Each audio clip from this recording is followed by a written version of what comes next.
Hello, everybody. Welcome to today's Reading Through the Bible in 365. Today we are going to be focusing on 2 Samuel chapters 6, 7, and 8, and Luke chapter 15, verses 1 to 10. We're going to get started in 2 Samuel with chapter 6. Then David again gathered all the elite troops in Israel, 30,000 in all. He led them to Baalah of Judah to bring back the ark of God, which bears the name of the Lord of Heaven's armies, who is enthroned between the cherubim. They placed the ark of God on a new cart and brought it from Abinadab's house, which was on a hill. Uzzah, and and Ahio, Abinadab's sons, were guiding the cart that carried the ark of God. Ahio walked in front of the ark. David and all the people of Israel were celebrating before the Lord, singing songs and playing all kinds of musical instruments. Lyres, harps, tambourines, castanets, and cymbals. But when they arrived at the threshing floor of Nacon, the oxen stumbled, and Uzzah reached out his hand and steadied the ark of God. Then the Lord's anger was aroused against Uzzah, and God struck him dead because of this. So Uzzah died right there beside the ark of God. David was angry because the Lord's anger had burst out against Uzzah. He named that place Perez Uzzah, which means to burst out against Uzzah, as it is still called today. David was now afraid of the Lord, and he asked, "How can I ever bring the ark of the Lord back into my care?" So David decided not to move the ark of the Lord into the city of David. Instead, he took it to the house of Obed-Edom of Gath. The ark of the Lord remained there in Obed-Edom's house for 3 months. And the Lord blessed Obed-Edom and his entire household. Then King David was told, "The Lord has blessed Obed-Edom's household and everything he has because of the ark of God." So David went there and brought the ark of God from the house of Obed-Edom to the city of David with a great celebration.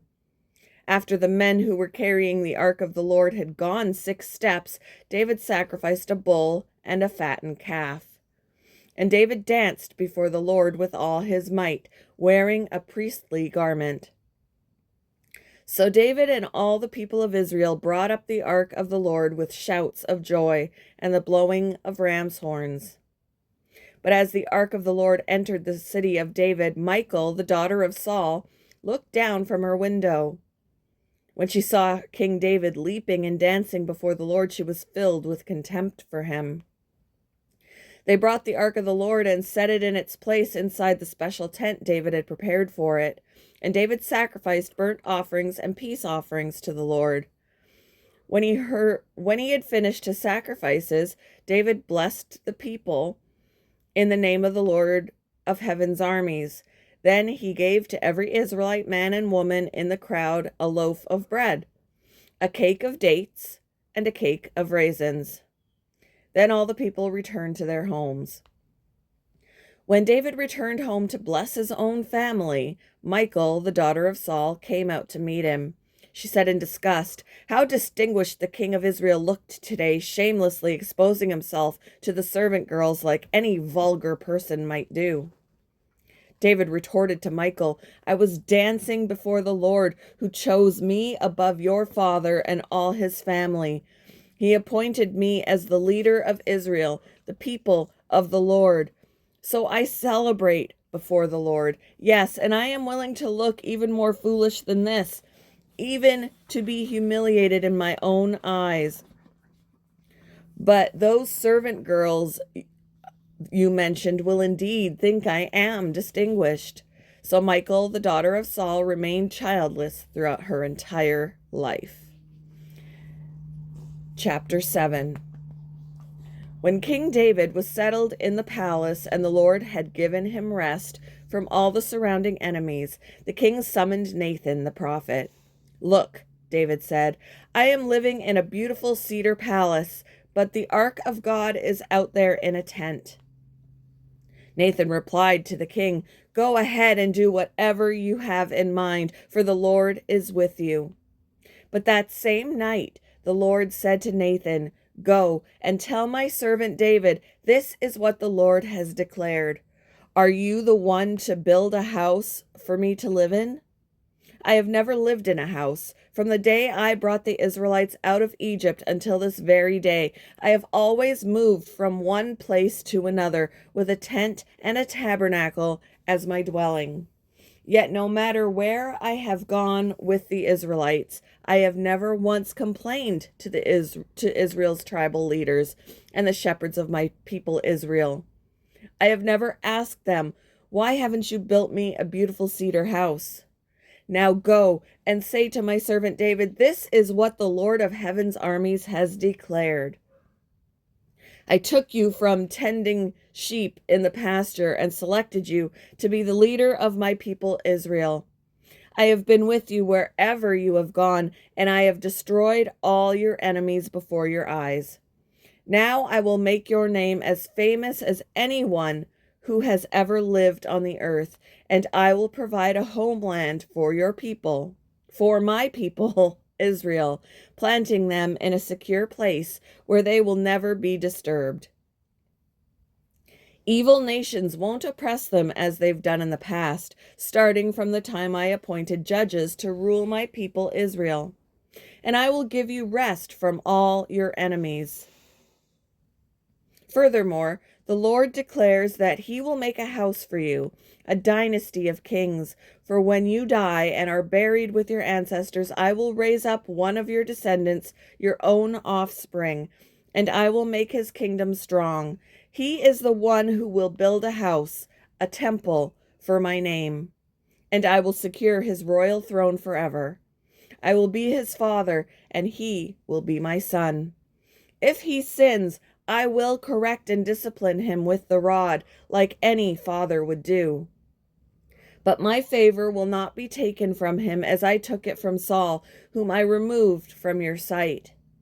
Your house and your kingdom will continue before me for all time, and your throne will be secure forever. So Nathan went back to David and told him everything the Lord had said in this vision. Then King David went in and sat before the Lord and prayed, Who am I, O sovereign Lord, and what is my family, that you have brought me this far? And now, sovereign Lord, in addition to everything else, you speak of giving your servant a lasting dynasty. Do you deal with everyone this way, O sovereign Lord? What more can I say to you? You know what your servant is really like, sovereign Lord. Because of your promise and according to your will, you have done all these great things and have made them known to your servant. How great you are, O sovereign Lord. There is no one like you. We have never even heard of another God like you. What other nation on earth is like your people Israel? What other nation, O God, have you redeemed from slavery to be your own people? You made a great name for yourself when you redeemed your people from Egypt. You performed awesome miracles and drove out the nations and gods that stood in their way. You made Israel your very own people forever, and you, O Lord, became their God. And now, O Lord, I am your servant. Do as you have promised concerning me and my family. Confirm it as a promise that will last forever. And may your name be honored forever so that everyone will say, The Lord of heaven's armies is God over Israel. And may the house of your servant David continue before you forever. O Lord of heaven's armies, God of Israel, I have been bold enough to pray this prayer to you because you have revealed all this to your servant, saying, I will build a house for you, a dynasty of kings. For you are God, O sovereign Lord. Your words are truth, and you have promised these good things to your servant. And now may it please you to bless the house of your servant so that it may continue forever before you. For you have spoken, and when you grant a blessing to your servant, O sovereign Lord. It is an eternal blessing. Sorry, the dog is scratching. Chapter 8. After this, David defeated and subdued the Philistines by conquering Gath, their largest town. David also conquered the land of Moab. He made the people lie down on the ground in a row, and he measured them off in groups with a length of rope. He measured off 2 groups to be executed, for every one group to be spared. The Moabites who were spared became David's subjects and paid him tribute money. David also destroyed the forces of Hadadezer, son of Rahab, king of Zobah, when Hadadezer marched out to strengthen his control along the Euphrates River. David captured 1,000 chariots, 7,000 charioteers, and 20,000 foot soldiers. He crippled all the chariot horses except enough for 100 chariots. When Arameans from Damascus arrived to help King Hadadezer, David killed 22,000 of them. Then he placed several army garrisons in Damascus, the Aramean capital, and the Arameans became David's subjects and paid him tribute money. So the Lord made David victorious wherever he went. David brought the gold shields of Hadadezer's officers to Jerusalem, along with a large amount of bronze from Hadadezer's towns of Tebah and Berothai. When King Toi of Hamath heard that David had destroyed the entire army of Hadadezer, he sent his son Joram to congratulate King David for his successful campaign. Hadadezer and Toi had been enemies and were often at war. Joram presented David with many gifts of silver, gold, and bronze. King David dedicated all these gifts to the Lord, as he did with the silver and gold from the other nations he had defeated, from Edom, Moab, Ammon, Philistia, and Amalek, and from Hadadezer, son of Rahab, king of Zobah. So David became even more famous when he returned from destroying 18,000 Edomites in the Valley of Salt. He placed army garrisons throughout Edom, and all the Edomites became David's subjects. In fact, the Lord made David victorious wherever he went. So David reigned over all Israel and did what was just and right for all his people. Joab, son of Zeruiah, was commander of the army.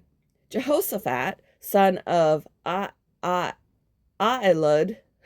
was the royal historian. Zadok, son of Ahitub, and Ahimelech, son of Abiathar, were the priests. Seraiah was the court secretary. Benaiah, son of Jehoiada, was captain of the king's bodyguard, and David's sons served as priestly leaders. Moving on to Luke chapter 15, verses 1 to 10. Tax collectors and other notorious sinners often came to listen to Jesus teach. This made the Pharisees and teachers of religious law complain that he was associating with such sinful people, even eating with them. So Jesus told them this story. If a man has 100 sheep and one of them gets lost, what will he do? Won't he leave the 99 others in the wilderness and go to search for the one that is lost until he finds it? And when he has found it, he will joyfully carry it home on his shoulders. When he arrives, he will call together his friends and neighbors, saying, "Rejoice with me, because I have found my lost sheep." In the same way, there is more joy in heaven over one lost sinner who repents and returns to God than over 99 others who are righteous and haven't strayed away. Or suppose a woman has 10 silver coins and loses one. Won't she light a lamp and sweep the entire house and, and search carefully until she finds it? And when she finds it, she will call in her friends and neighbors and say, "Rejoice with me because I have found my lost coin."